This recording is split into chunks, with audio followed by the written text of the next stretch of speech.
not uncommon to get the question of, well, gosh, how do you think folks ever came to know, like, this plant's good for that? Or, how many people do you think fell by the wayside for eating the wrong thing? I do not think it was random. I think, like animals, we had an innate knowledge or an instinctual knowledge of what we could and couldn't eat, or what might make us feel better or harm us. Heather Houskeeper is an herbalist, long-distance hiker, author, and lover of all things wild.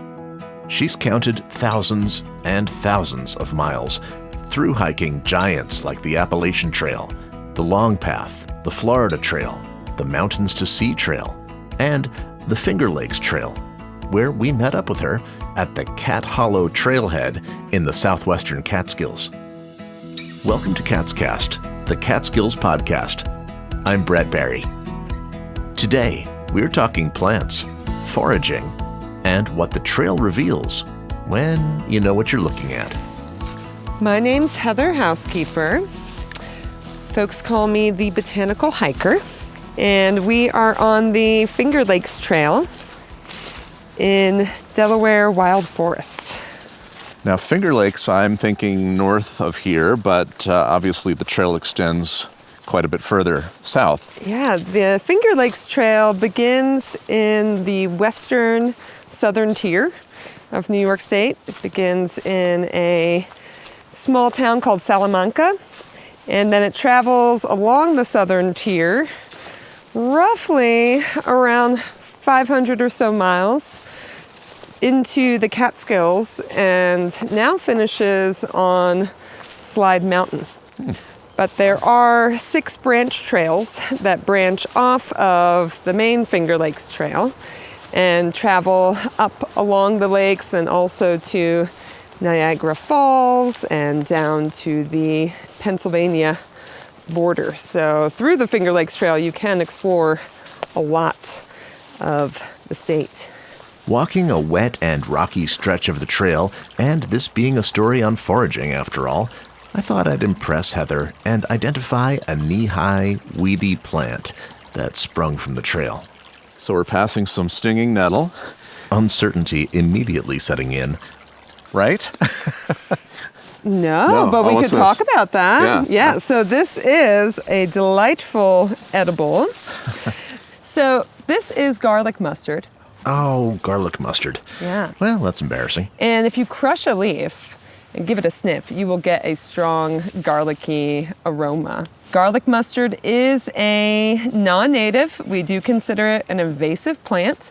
However, I am not interested in demonizing any plants. Garlic mustard is here because at one time we did appreciate it, and it's doing what plants do best. Yeah. Reproduces and spreads. And it's native to somewhere. It is. It's native to Asia. And garlic mustard, we do not want to foster its growth, but it's one, because it's not integral to our ecosystem, we can also pick very freely, and I encourage you to pick and uproot this plant. Garlic mustard, right now it's in flower, and we've got 4-petaled white flowers located terminally or at the topmost portion of the plant, at least right now. They will grow also from the leaf axils, but we can pinch off that uppermost portion and just pop that right in our mouths. It is quite tasty. So great in salads, lovely blanched and then ground as a pesto. I made some fritters of the topmost portions of garlic mustard earlier this week. Delicious. Wow. Yeah, the leaves are what I'd use for pesto, but again, you do want to blanch those. They're bitter as the plant matures, so that helps to cut some of the bitter quality and allow that garlic and mustard flavor to really shine. Yeah. I mean, was I even close? Because stinging nettle has about the same height, a little bit. Yes, same height. This one will not sting you if you touch it. And we do have lots of this on our property. Okay, that doesn't surprise me. Usually grows with ferns, where we are anyway. Yeah, and the issue with garlic mustard is that it's not too picky about where it grows. So unlike something like dandelion, we saw that back in the parking lot, that's going to grow typically in disturbed soil or in our yards. Garlic mustard will happily spread into the forest And then that's where we run into issues with it crowding out our native plants. It can also release chemicals into the soil that will inhibit growth of other plants around it. So the deer don't like it. So it just ends up proliferating.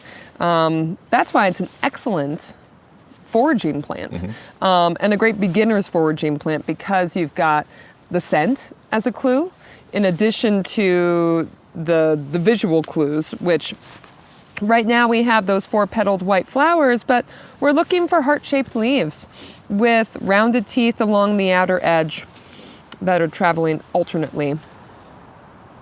So I was introduced to you by Ken Posner, who I've interviewed for this podcast.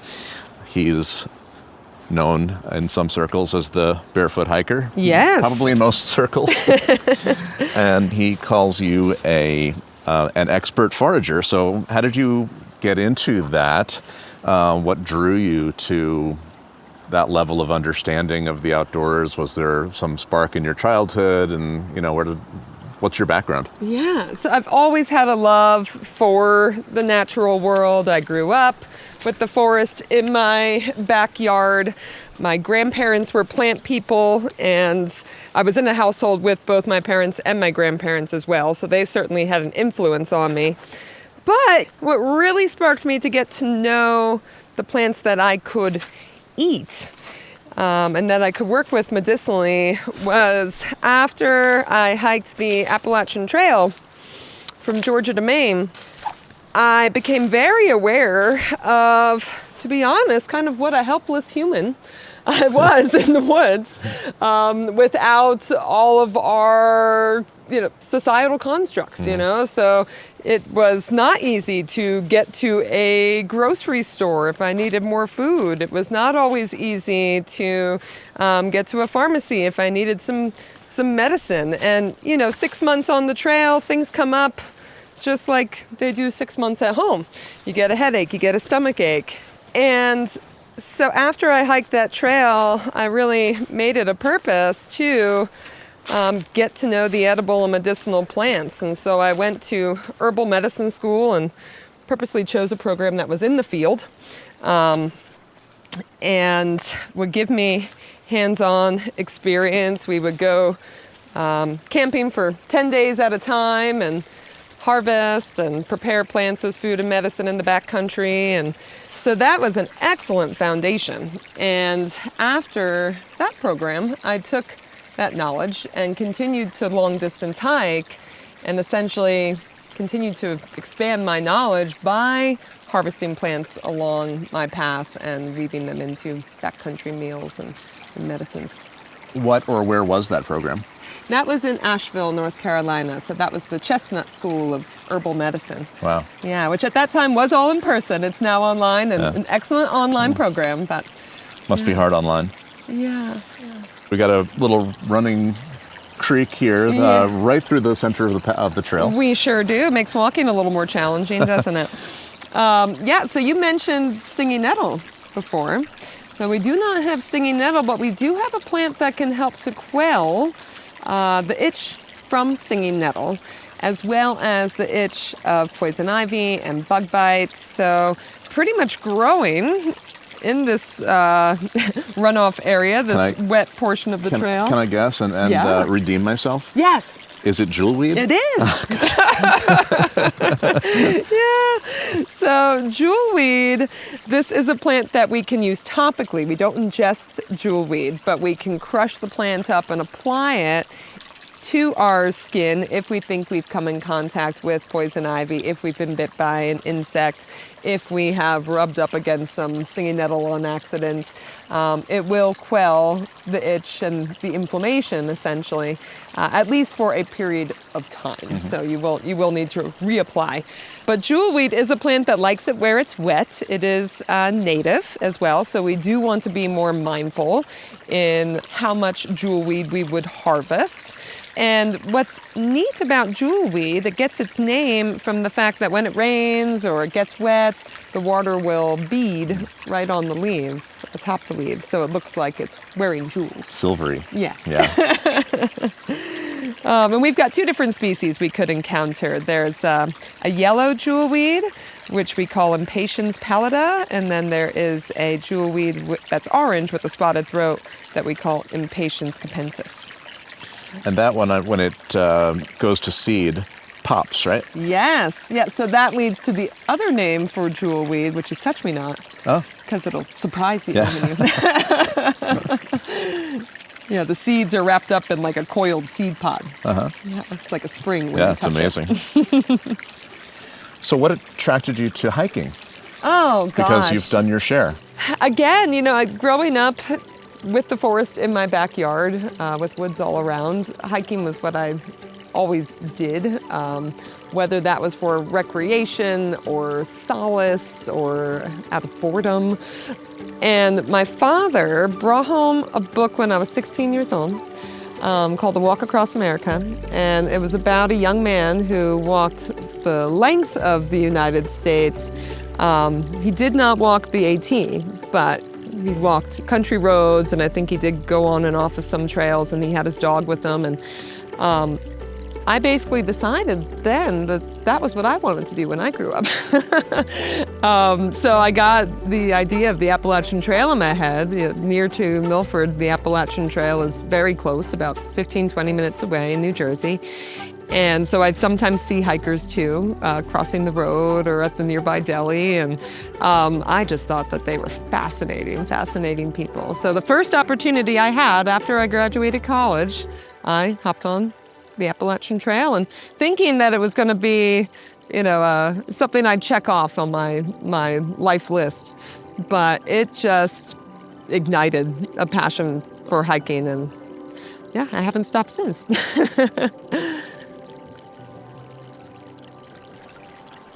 Tell me a little bit about your life as a hiker. How significant is it to your life? What have you learned? Yeah. And going into now with this additional education in plant identification and plants as medicine, how much does that knowledge add to the experience? Yeah, being a hiker is, I'd say, integral to my life and who I am. I can't imagine not hiking. I've basically built my work even around hiking. Every year I take off and do some kind of long trail. And these days that long trail is not thousands of miles long. It's usually hundreds of miles long. So it could be 3 to 6 weeks, somewhere in there. But it directly ties into what I do professionally and essentially what does light me up.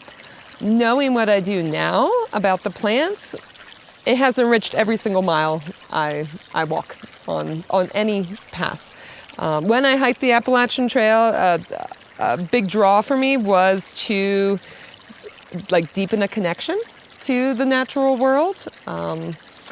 And sure, I did. I was out there for 6 months, but I still felt like a human moving through a landscape that I didn't belong to. I don't feel that way now. I feel like I belong here, as each one of us does. We just believe or we've come to feel as if we are separate. And that creates a sense of belonging and community that wasn't there before. And I never experience a moment of boredom now on the trail, because there's always another plant to see or to meet or to get to know. And your career, your work path has paralleled this from the beginning? Almost, yeah. Let's see, after I finished herbal medicine school, I set out on the Mountains to Sea Trail, which is North Carolina's long distance trail. So that goes from the Smokies to the Outer Banks. It's about 1,200 miles. And I set out with the intention of writing a book about the edible and medicinal plants that I encountered and experimented with, and thinking, well, this could be an avenue for earning an income as well as sharing my knowledge and inspiring other people, and that was successful. So after I hiked that trail, took me a couple years, but I did publish that book, and that led to a variety of speaking engagements and guided walks where people wanted to learn how to do what I was doing themselves. Eventually that led into my creating my business, the Botanical Hiker, in which I do take folks out for guided plant walks and DIY herbal medicine programs and seminars, and that has also now transformed into the School of Plant and Place Connection, which is located in Milford, Pennsylvania, and is a full-fledged herbal medicine school. There's a post on Heather Houskeeper's blog, The Botanical Hiker, about her School of Plant and Place Connection, where she alludes to organoleptic, or sensory knowledge. It's how, she writes, people came to know plants' properties before we had labs to identify constituents. To work with the plants, one had to know them as individuals. One had to create relationship. Yes. So organoleptic knowledge is essentially knowledge that we glean through our senses or our sensory organs. And this is how people would have come to understand their landscape and specifically plants since people and plants began to interact. So well before we had, say, laboratories in order to test the chemical constituents that are within plants. So it's not uncommon to get the question of, well, gosh, how do you think folks ever came to know, like, this plant's good for that? Or, how many people do you think fell by the wayside for eating the wrong thing? I do not think it was random. I think, like animals, we had an instinct that was likely, strengthened through that organoleptic knowledge. So we had an innate knowledge or an instinctual knowledge of what we could and couldn't eat or what might make us feel better or harm us. Is that innateness gone for most people? I think it's dormant. Yeah. I think we are domesticated humans, so just like our domesticated animals like dogs or cats or cattle, they can make really foolish choices sometimes. They can eat plants that will make them sick. The wild animals generally don't. We don't stumble upon a deer passed in the forest because it ate the wrong plant. I think that knowledge is absolutely within us, and I think once we begin to tap into our senses and we begin to utilize that awareness, that it will awaken that innate knowledge. Now, we always want to bolster our actions with education, right? So we don't want to just go out and feel right off the bat if a plant is edible or not edible and consume it. But I have noticed as I've awoken that sensory part of myself and spent a lot of time with the plants that you will notice plants much more readily. You will see those that are edible much more readily. You'll get a sense of, okay, I think I'm going to see some garlic mustard soon, or I think I'm going to see some ramps soon, based upon that sensory knowledge of taking in clues from my landscape, essentially, kind of putting all the pieces of the puzzle together. And I would imagine that the more time you spend on trails, the more that becomes second nature because you see patterns. Absolutely. Yeah, it's not just going out and hoping that I'm going to find some morels today and walking into a random patch of woods, with something like morels, you know that they like to grow beneath sycamores or aged apple trees, in loamy soil, and that they grow a certain time of year, when our spring ephemerals are popping, when temps are around 60 during the day and 40 around night. And so, that is all experience-based. And yeah, you come to know the patterns, so it becomes much easier to recognize the plants and fungi that we want to be consuming. So what do you recommend for people who want to know more? This is something that you teach. What's your range, I guess, for people to get connected with you? And what kind of offerings do you have? And I know that there's a big kind of multi-month workshop that you're also leading. And so if you could tell me about that kind of thing as well. Sure. Yeah. So folks can find me through my websites, thebotanicalhiker.com or schoolofplantandplaceconnection.com. At the School of Plant and Place Connection, which is located on my family land in Milford, Pennsylvania, we also utilize the Milford Experimental Forest, which is right next door, and that's privately owned by the Pinchot family. And the Pinchots are descendants of Gifford Pinchot, the father of conservation. So that's a 1,400-acre forest that we can appreciate. All of our classes are outside, in person. The immersion program formally began on May 1st. We will be meeting 2 consecutive days every month. So it turns out to be 10 full day in-person sessions. And then we'll have Zoom meetups as well to keep us connected and keep us learning. And then we've got 2 seasonal plant walks that are afternoon plant walks, and they bookend the programs. But this is a program that is intended to give you all the skills you would need to work with plants as food and medicine. So participants learn basic botany, plant ID, how to key out a plant and a tree, introduction to mushroom identification. They learn how to make tinctures and teas and decoctions, salves, so a whole array of herbal medicines. We also dig into how to cultivate our own herbs at home. And the core of the program is about cultivating kinship with the natural world. So there are a variety of nature connection practices that we move through. So Sit Spot is a core practice that we will continue the entire 4 months that we are together. That sit spot refers to a mindfulness practice of visiting the same spot repeatedly, observing the environment over time. The famous Catskills naturalist John Burroughs may not have called it a sit spot, but the idea holds. In 1886, he writes, "The place to observe nature is where you are. The walk you take today is the walk you took yesterday. You will not find just the same things. Both the observed and the observer have changed." We've got Ken Posner, the barefoot hiker. So he'll be coming and doing some barefooting with us.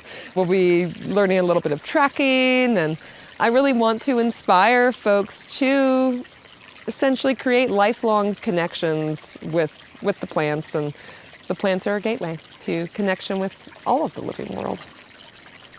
How much knowledge is just enough to get you into trouble, and where's the threshold to be a confident person in terms of foraging for food or medicine? So start with one plant. Increase from there to 2, 3, 4, 5. Don't feel like you have to know all the plants right off the bat. If you know one really well, that's a great start. And once you know one really well, you can then compare and contrast. Notice what makes that plant different or similar to another plant. It will get easier to discern plants. They'll begin to become individuals. And get to know that one plant through the seasons. So you don't just meet a plant once and pop it in your mouth. Meet it in its shoot stage, in its flowering stage, in its seed stage, because it will exhibit different characteristics. And now you've had, several months or perhaps even several seasons. You've had that much more time to meet other plants and notice, are there lookalikes for this plant that I need to be aware of? So again, I think creating relationships with the plants that we consume before we consume them is one of the safest things we can do. You say relationships, and you speak in your writing in terms of plants and trees and wildlife as being kind of other people, right? Mm-hmm. Yeah. Do you feel a give and take? Absolutely, yeah. And I would hope that when you do forage, and this is what I do when I forage, that it is a reciprocal relationship. So we're not just taking from the forest or the meadow or the yard, that is not there for us. These plants, these trees, these mushrooms, they have inherent value and innate purpose unto themselves. So there's a lot of different ways in which we can give back when we forage. Giving our attention and our awareness, being mindful, that is showing a form of gratitude, a reverence, and that's going to foster positive behavior in the natural environment going forward for yourself and in your peers. But we could also even do more practical things. So perhaps if we're harvesting the seeds from a plant, we take some seeds for ourselves, and then we take some and we tuck them in the soil so that plant's got a little head start. Or we take some berries for ourselves, ensuring that we leave plenty of berries on the shrub for the birds or the bear or the deer. And that too is a form of giving back. It's very important that we forage ethically because the earth needs us. The earth needs us. It does not require us to go forward, but it certainly would benefit from our support and protection. How much do you incorporate foraged plants in your own daily life, diet, and whatnot? Yeah, so really every day. Forage plants are not the only food on my plate by any means, but every day I like to eat something wild. And that may be as a tea, that may be as a seasoning, that may be as a primary vegetable. So right now I'm enjoying lots of stinging nettle. Stinging nettle in our scrambled eggs in the morning, stinging nettle in our stir fries and our pasta sauces, and stinging nettle in tea. And stinging until cooked, right? Until cooked, yes, or pulverized very well. But yes, cooked is generally how I'm eating it. Chickweed is abundant right now, garlic mustard, so those two are lovely in salads, the garlic mustard and stir fries. Yeah, spring is wild greens season, so with our cool, damp weather, all of our leafy plants are really going to be abundant. Walking back to the trailhead, we passed some young ferns, and Rebecca Barry, Kaatscast's own literary correspondent and quality control manager, who had, it turned out, been hiking with us from the very beginning, seeded the conversation with a question about fiddleheads. Yeah, I'm looking at these and I'm wondering, are these fiddleheads, and are these the type of fiddlehead that's an edible fiddlehead? Yeah, so these are definitely fiddleheads. So any fern that is immature and the frond is still coiled up tightly like a fiddlehead, we'd call a fiddlehead. But we generally do not eat just any fiddlehead fern. So the fiddlehead that I was taught that is safe for consumption is ostrich fern. And ostrich fern will have papery scales similar to this one, but it will have a deep groove down the center of the stalk as well. Ostrich fern will never have fuzzy hairs on the outside, so I will often see folks mistake something like a cinnamon fern or those that have the more fuzzy quality as ostrich, but know that you're looking for papery scales and a deep groove down the center of the stalk. And finally, nearly back to our cars, we stumbled into another edible plant that even I feel confident identifying, and I'd bet you know it pretty well too. Yeah, so dandelion, another excellent beginning forager's plant. Dandelion, we could learn a thing or two from by its Latin name alone. So its Latin name is Taraxacum officinale. And Taraxacum is the combination of two root words that mean disorder, remedy. So back when we named this plant, we considered it the remedy for our disorders. And officinale, the species name, denotes a medicinal plant. So there's a variety of plants that are the species officinale or officinalis, and that typically means that this was a plant that was used by physicians, that it was in apothecaries or listed in pharmacopoeias. And this plant is not native to North America, despite the fact it's in our yards and popping up in our gardens. So likely folks purposely brought this here from Europe because they did value it as a food and medicine. So our ancestors planted it and it spread. Our ancestors would be thrilled to have dandelion popping up in the yard. But dandelion, nearly every part is edible. We generally don't eat the stem just because it's filled with latex and it's not so palatable. But the flowers, we can pinch off the top of the plant. I wouldn't recommend just popping them in your mouth. They're kind of bitter, they're a strange texture, but you can grab hold of that green cup on the back of the flower and simply pull the florets out. And now you've got a lovely garnish that's rich in lutein, which can benefit the eyes.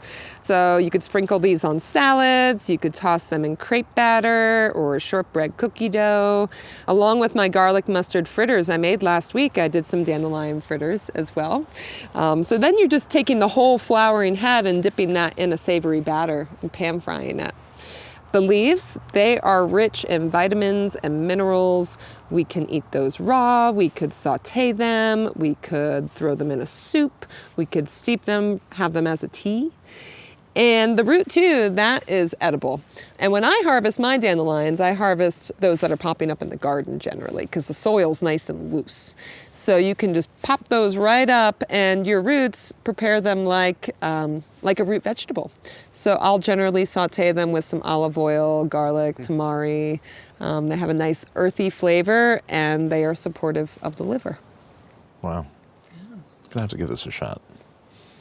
This could be our starter plant, Rebecca. Yes, dandelion was the first wild plant I ever ate. You can't go wrong, right? You There's can't. no lookalike dandelion. So there are lookalikes, Okay. but the lookalikes are non-toxic. What I tell folks about dandelion is you're going to have one flower to one stalk. You may have multiple stalks arising from the base of the plant, but that stalk will not branch. And then you'll have only a basal rosette of leaves. So your leaves only come from the base of the plant, not along the stem. For more fascinating and possibly life-preserving knowledge, you can find Heather Houskeeper at thebotanicalhiker.com. Her school is listed at schoolofplantandplaceconnection.com. And for all things Catskills, you can find us at Kaatscast.com and wherever you get your podcasts. We're also broadcasting live every Saturday at WJFF Radio Catskill. I'm your host, Brett Barry. Quality control by Rebecca Barry. Fresh ears after my hours of editing. And transcription by a human. Jerome Kozlowskis is the name, and his meticulous work appears on each episode page for deep searching or just following along. If you love Kaatscast, please tell your friends about us, and be sure you're subscribed. Rate and review on the podcast platform of your choice. It really does help listeners find us. Thanks for listening. We'll see you next time.